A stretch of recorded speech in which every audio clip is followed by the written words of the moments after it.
আসসালামু আলাইকুম। এটা হচ্ছে বগুড়ার লোকেরা আটা বলে, আর আপনাদের অন্য এলাকায় কী নামে বলে জানি না। এটা আবার ঘোড়াঘাটের লোকেরা কাঞ্জিলা বলে। আমি এটাতে আজকে ঝোল রান্না করব। এটাতে প্রচুর আয়রন থাকে, কলার যেটা কলার গাছের ভিতরে থাকে সেইটা। এটাতে আজকে আমি ঝোল রান্না করব আর ভাজি করব। আমি ঝোল কেটে নিয়েছি, এটাতে ঝোল রান্না করব আর একটু দিয়ে ভাজি করব। বাটা মাছ দিয়ে করবো আজকে আমি।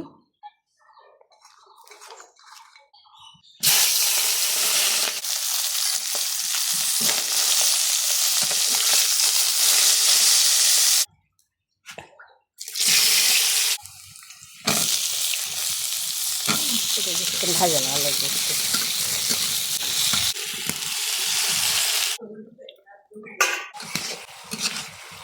কষানো হয়ে গেছে।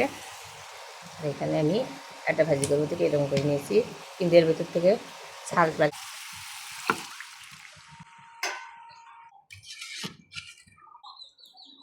আচ্ছা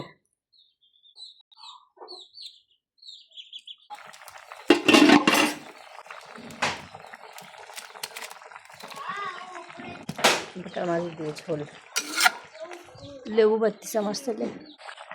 ঝোলটা আমার হয়ে গেছে সামান্য মশলার গুঁড়ো দিয়ে দিলাম। এখন ভাজবো আমি আটে।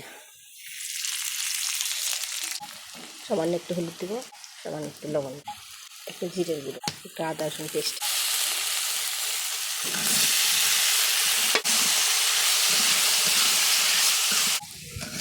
ওকে, আমার আটা ভাজি হয়ে গেছে।